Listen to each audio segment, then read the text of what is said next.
Are you someone that struggles with belly fat? Now, if that's you, then this video is for you. Hi guys, I'm Rajiv Gadvi. I'm a pharmacist that helps people reverse chronic health conditions without drugs or medication. And I want to welcome you on video 1 of the belly fat series. Today I'll talk about insulin and its role in belly fat. I'll simplify insulin so you understand what it is. A lot of videos are going about on TikTok, Instagram, Facebook, and a lot of people are confused about insulin and its role and insulin resistance. So let's begin. Insulin gets blood glucose into the cells for energy. You eat your food, turns into glucose. The glucose in the blood goes into your cells and it gives you energy. It's as simple as that.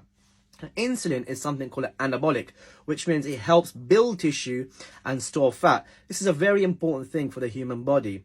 Catabolic, on the other hand, breaks down things. Now, too much insulin leads to too much fat storage, and this prevents fat burning. Too much fat, no fat burning. You see where I'm going? Now, too much insulin leads to insulin resistance.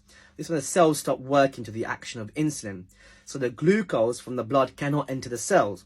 Now, when you cannot enter the cells and be used up for energy, what happens? You start to feel hungry because you lack the energy. If you don't have energy in your cells, you start to feel hungry because you're feeling down, you're feeling upset, you're feeling hangry, whatever they call it. So you can see insulin plays a huge role. So what happens? You start to eat more. You start to put on more weight. You start to put more belly fat on. And your cravings become stronger because you have insulin resistance. Now, there's a spectrum of insulin resistance. The more insulin resistant you are, the more hungry you can become. In some cases, 10 times more hungry. So your goal is to become insulin sensitive. Okay? This also reduces the basal metabolic rate, which you can't use up the energy. Now, what can one do to reduce insulin resistance, thus reduce the belly fat? Now, let's talk about foods here. You got fats, proteins, and carbs. When you eat fats, you have a low spike. When you eat proteins, you have a moderate spike. But when you have carbs, you have a high spike. So it makes sense to cut the carbs out, correct? This is true. So start looking at the carbs you're eating and start reducing them.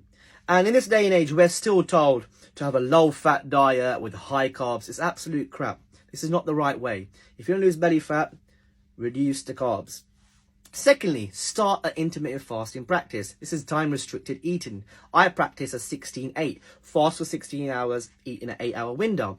This helps insulin drop. This keeps insulin low. And that's the goal here, right? Keep insulin low so you can reverse insulin resistance.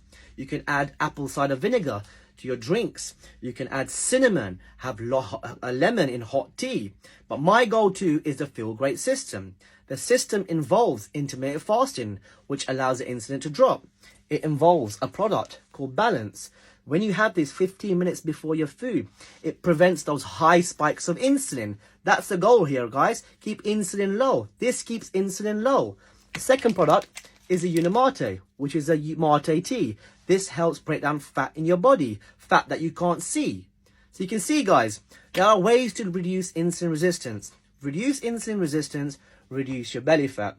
Alright guys, hope you enjoyed this video. Watch out for video 2 coming soon.